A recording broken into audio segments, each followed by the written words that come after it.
From Columbia in high definition, this is WIS News 10 Awareness. A young life cut short by violence. We just wanted to show him how much we appreciate him and we miss him. Eric Washington's friends miss the high school senior who many say was a role model. Now his mother is on a mission to honor her son's legacy.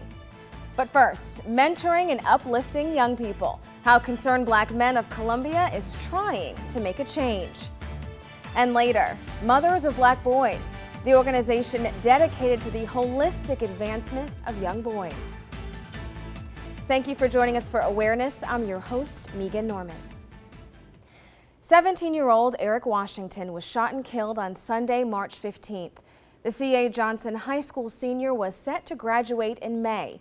He was off to basic training for the Army National Guard this summer. He had plans for his life, goals, ambition, but his life brought to an abrupt end. Washington was shot and killed at T.S. Martin Park in Columbia. Police say an argument between friends from earlier in the day carried over that night to the park. Police have arrested 19-year-olds Jameer Taylor and Jeremiah Pugh. Taylor was caught shortly after the shooting. Pugh took off. He was caught in Baltimore during a traffic stop on I-95. Both have been charged with murder. The story is certainly tragic all around for these young men, their families, and the community. Joining me now is Jimmy Wright, the president of Concerned Black Men of Columbia. Thank you so much for being with us this morning. Glad to be here. Well, all too often we're seeing young people choosing guns and violence over using their words. Yes. What do you see among the young people who you work with and who you mentor? Are they really becoming desensitized to all this violence? Yes, they've always been desensitized because they see it on a daily basis. And when you see something consistently on that type of basis, then you know you do become desensitized to not only to the violence, but to economics, to education, anything that you're not getting a lot of. You tend to become desensitized to it, thinking that it doesn't exist for you. So what is your organization trying to give to these young people? Well, we're working with them to give consistency, to give desire, to do something different, and then also reciprocity. You know, so if I keep doing what I'm doing in a good manner, then, and if I have the desire to move forward, then I should get something back in return because of what I'm giving out. Right.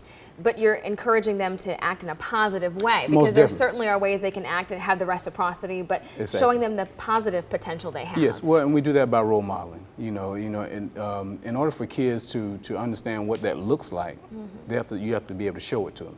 And so if we show consistency in what we're doing, then the example is, this is what I've seen done, so therefore I'm going to continue to do what I've seen done. And so, you know, us being role models or being mentors, that's the key to us being able to show what that looks like. What are some of the programs you have? How often do you meet with these young people? Well, on middle school level, we have an initiative called CBM Cares, where we're going to Alcorn Middle School, W.A. Perry, St. Andrews, and Sanders Middle School. And we have group mentoring programs that take place in those schools, as well as we have one-to-one mentoring that's taking place also. So we have about 60 young boys that we're mentoring right now, one-to-one. And then we also go into the same schools and do group mentoring every week. So I'll say about 3-4 times a week we're in the schools. Wow. And then on the high school level, we're at C.A. Johnson, where a lot of our faculty and staff are actually members of the organization. Right. And so our young boys are getting mentored throughout the day, and as well as our group mentoring piece, Brothers Can We Talk. So your primary focus is on the inner city schools? Primarily, but again, we're in our county schools as well with St. Andrews, Sanders, and Alcorn. But our main focus for us is really focusing on the inner city youth. And why is that? Well, because one, it's 95% are free and reduced lunches, so therefore, you know, the need is there. A lot of them have the economics that are different for them as well. You know, so you know, we see the need. You know, that they're the ones that most of the time are left out. Right. Now, Eric Washington was a part of Concerned Black Men. Yes, he was, yes. How long was he a part of the organization? Actually 4 years. He started out with us in the 9th grade and continued all the way to his senior year. So, you know, a lot of his friends that were with him, all of them are part of the organization. And how would you describe Eric, his character, and the growth that you saw from freshman year to senior year? The growth was, and I have to speak really as a group. There was a group of them that they were very playful coming in. You know, they were very inquisitive. They wanted to learn a lot, and they also wanted to be a part of something that was different. You know, and so, you know, they gravitated. Actually, they came to me and asked me about joining the organization, and we actually started the group, the Junior Concerned Black Men at Johnson, which was with that particular program, we actually took those kids and we took them down to Watkins Nance Elementary School, and they were mentoring elementary kids. And so you saw a need. They came to you and yes. they really wanted to be a part of this. So that yes. they were receptive from the beginning. Yes, they were. And you also opened the gym up for basketball, so it's not just, you know, a heart-to-heart conversation all the time. No. It's fun. It's fun, yeah. We take them on trips. We actually took them to Philadelphia to a Black Male Summit. Mm-hmm. We took them on college campus tours to Voorhees College, South Carolina State, North Carolina A&T. And so they were part of a lot of different things that we were doing. Yeah, we take them on field trips around Columbia. Any type of field trip we normally take, once we finish the field trip, we take them out to eat. Because we want, you know, social skill involvement, all those different things is what we want them to be a part of. We have a baseball team for the kids as well, you know, that we, for the past 3 years now, we've had a baseball team for our younger kids. A lot of positive stimulation for these young people. Most definitely. Well, how did they process, or how are they processing Eric's death? I get phone calls from the kids asking me, you know, of course the question is why? You know, why did this have to happen? You know, and that's a hard question to answer sometimes, you know, because, you know, we don't control life itself. And so, you know, I tell them to channel that energy. You know, Eric would want you to channel that energy to something that's positive. Use it as a means of showing what he would want you to do, as well as what, you know, why he was involved with the organization, you know, to make a difference. So, you know, you have to continue to make a difference yourself. Collectively, do it as a group, and therefore, you know, you become a part of what we want you to do as well as what we do. And then, you know, that's what it's all about. Each one, reach one, teach one. Right, because redirecting that energy or that anger or whatever that is. Yes, because we have to do it as adults as well. You know, we're not, you know, we're our brother's keeper, as the president would say. You know, it's not just about being my brother's keeper to kids, but being my brother's keeper to each other. Right. You know, it's not just for kids, for adults as well. You know, so our kids help us. You know, they help us get through this whole process itself, because I see the need is there. So I can't focus on the negative. I have to keep focusing on the positive so I can be there for them as well. Absolutely. And if someone wants to get in touch with you to become a part of this organization, how do they do that? Call our office at 803-931-8783. We're right here on Gervais Street. All right. Jimmy Wright, thank you so much for being with us. Oh, no problem at all. Thank you. Still to come on Awareness. My question is why? What did he do so wrong to be killed like that? That's my question. I still have it. Why? Over a senseless fight, and I didn't get to say goodbye. Here to talk about her mission since her son's death and her plea for all youth.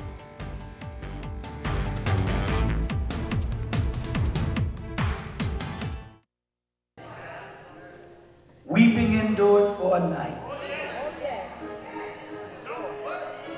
but joy is gonna come in the morning. Everyone not saved, oh Lord,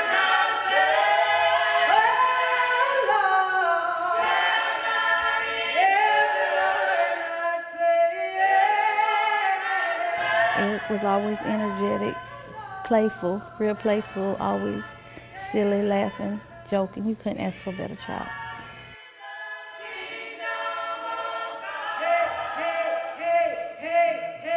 Lord, we don't understand, but help us understand it better by and by.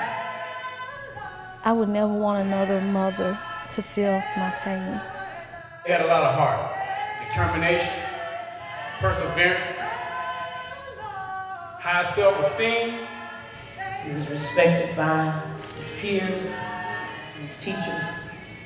My last words with Eric before he left to play basketball, before I left, was, I love you, Mom, I'll be back.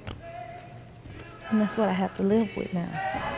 We don't have no choice when we come, and we also don't have that choice when we leave. So, you know, my belief is that he was called because he had already fulfilled his mission. If we keep on looking to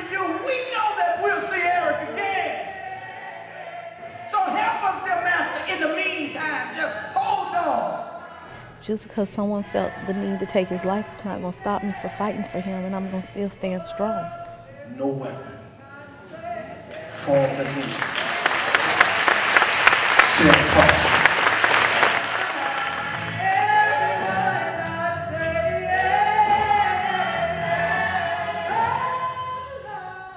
I'm joined now by Eric's mother, Pamela Dinkins. Thank you for being here. You're welcome. No weapon formed against me shall prosper. That was the scripture you requested the day of Eric's funeral. Why that verse? I've always taught Eric and them to walk with integrity, let no man fear them, fear no man, and to walk with their head held high, because I've raised them to be men in life. So the scripture that just kept coming to me was, no weapon formed against me shall prosper. And you think Eric lived in that way every single day? At one point in time, he was real childish, real playful, but Eric knew what was embedded in him as a child. And I believe as he got older, he knew his paths and goals in life and to walk in the right path. He was on that right path. He was on the right track. He was a part of Concerned Black Men. You said he was looking up to his older brothers. Yes, ma'am. How did he do that? Christopher is 22. He graduated from from AC Floral. He was on the AB honor roll when he graduated. Donovan graduated from CA Johnson. Donovan was a clown himself, but he graduated. He knew that his brothers worked. They were going to school. They wanted a better future. They knew being a single parent, living in the projects, growing up, that anything is possible.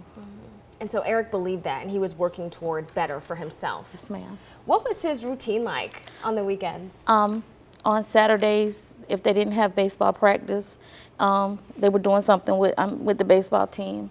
On Sundays, they would go to Drew, to Mr. Wright opened up the gym, and then they would go to the gym to play basketball at Johnson. And it was always the same group of kids that he grew up with from elementary to high school. Right. He was always hanging out with his friends, having a good time. Were there ever any problems between he and his friends? No. These kids all grew up together. They learned to talk their problems out. They never fought, never had arguments. They were friends, elementary, middle, high. Well, you can see how many friends Eric had, especially with the balloon release that happened recently and at his funeral, all the showing of support. A lot of people really looked up to Eric. Yes, ma'am. And would you say that you as a mother did a little bit as well? I did. I was very proud of Eric, and I looked up to Eric. Eric, like I said, at the beginning of high school, I didn't know which path Eric was going to go. He was real playful, a clown at school. I had to go to the school numerous times and say, why are you acting up in class? These people, they don't get paid for you to act up in class. Then he started really advancing and changing his ways and his goals. I think learning on the baseball field, the football field, going through Concerned Black Men, he got that mentor in what he needed in life. Right. So then, this is an obvious question, but what was your initial reaction when you heard something had happened? I thought when Raekwon called me, I really thought Raekwon was playing with me because they laugh and joke and play a lot. I thought he was playing a trick on me because they'll call each other parents. With Raekwon, and so I really thought Raekwon was playing with me until he really called me back crying and screaming that Eric had actually been shot. And you were out of town. You were in Florence at the time. I was. And you had to come back, obviously. And then when you learned who had been arrested or who they were searching for in this case, what did you think? I was shocked because I didn't understand why. Eric didn't have any enemies. I've never known of any enemies. So why? What was the sense of the act? I still don't understand why. How can a parent raise their child to believe that they have the authority to take another child's life? Yeah, unbelievable, unconscionable to understand that. The question comes up of gang activity. Yes, ma'am. Was your child a part of any gang activity? As in speaking to all the investigators with the Columbia Police Department, Eric was not in a gang. Eric is not in a gang database. Eric is not on any gang paperwork. Eric has never been labeled as a gang. Eric was not in a gang. And just yesterday, it was proven to me again, Eric was not in a gang. I've questioned it. People have said Eric was in a gang. They said that it's not true. Eric was an innocent bystander that should have never been caught in the crossfire. But do you still believe that gang activity played a role in his death? I do know that the young man that he fought at the gym earlier that day was in a gang, something called ASN, under Bloods. I do know that the 2 guys that shot him were Bloods. Plenty of blood activity, been on the gang database. Whatever the reason, still, it's not logical for anyone to take someone else's life. So what is your mission now moving forward? My mission now moving forward is I feel like senators, our governor, our mayor, our city council, our Congress, our legislatures, they need to strengthen our laws on guns, ammo, gangs, because gangs are taking over our city and they're terrorizing our kids. And there's an organization that you want to start. I do. It's called MAGS, Mothers Against Gangs. And what would be the purpose? To save another child's life. Because you don't want another parent to go through what you're going through. No, ma'am. And you told me recently you've been in contact with the Attorney General. I was on the phone with the Attorney General's office yesterday talking to them about gang laws. If the people who run our city don't believe we have a gang problem, then who else is going to believe we have a gang problem? Because we have a gang problem, and we need stricter laws. We need harder laws. I think that when gang members go to jail and they commit crimes, they plead to a lesser charge, and to them it's a slap on the wrist. And we got parents out here suffering because they're not getting justice. Right. Well, without letting gangs really being the primary focus, what do you want people to remember the most about your son? Eric was energetic, outgoing, a very sweetheart, kind, loving. He just enjoyed life. It would have been spring break for him right now. 8 o'clock this morning, he would have been on the phone calling, trying to see who was going to the gym, who was going to the park. He would have been enjoying life. He would have been enjoying life. He would have been out the door. He loved outside. Even though we moved from Alpha by C.A. Johnson, Eric would find his way on that side of town every day. This community grew up in, raised in, knew it very well. Right. Ms. Dinkins, thank you for being with us and helping to share your story. I know it's still very fresh and still hard for you. So thank you. Thank you. When awareness returns, another Midlands group trying to help put youth on the right path. More on mothers of black boys.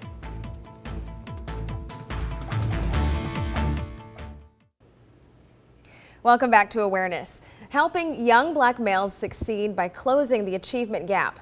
Mothers of Black Boys was started by Jaquetta Chapman several years ago with the mission of molding strong black males through the power of motherhood. She joins us now. Thanks for being with us. Thanks, Megan, for having me. So what is the overall mission? I read the mission statement, but what is really your mission and purpose? Our mission and our purpose is to bring mothers into the fold of building strong men, mainly because we can do some things that men can't do to get children and our kids to cooperate. So if women would come together and just use their power and their resources, then we can bring forth some great black males. Right, and some positive change. Absolutely. I know you're the mother of 2 sons. 2, yep. So what are some of the ways you're trying to close this achievement gap and really promote this positive change? Well, the main thing, Megan, is I partner with my husband. I think it's important that mothers and fathers partner together if they're co-parenting or living in the same household. I partner with my husband to make sure that he and I are on the same page so that our children will become successful. Right. So that's the main thing. And again, seeing those positive role models like Jimmy Wright was talking about earlier. Absolutely, that's important, that's primary. And one of the other things that we do is we're very active in their lives. Everything that they do inside school, outside of school, their friends know about it. Absolutely, their friends know us, we know them, so it's very, and we're always where they are. Right. Even as a chaperone. Right, that's important, even if they may not like that. Absolutely. Well, in a couple weeks, a great event is happening that your organization is sponsoring. Tell us a little bit about that. Oh, well, thank you. Awesome, I'm excited about it. We're doing a day of empowerment for women. We're offering workshops on financial literacy, couponing, nurturing your mental and spiritual health, as well as becoming a better you inside and out.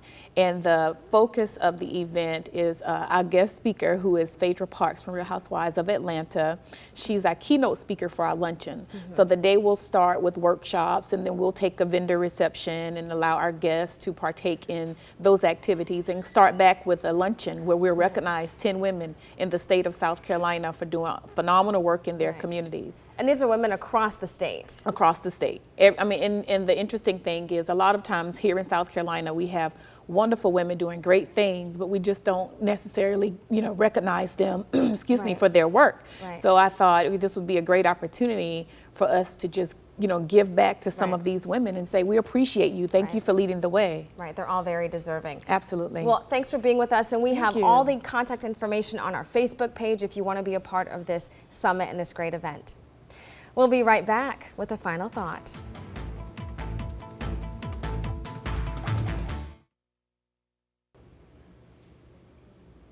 Senseless violence needs to stop. Whether it be domestic violence or youth violence, we cannot let these tragedies continue. We all are responsible. We all play a part. When we sit by and do nothing, we contribute to the demise. We need to actively engage our young people to show them their potential and how to positively channel their energy and even their anger. Our involvement is long overdue. More must be done. Let's continue to raise awareness of these societal sins and work toward unity and peace. Until next time, I'm Megan Norman. This is Awareness.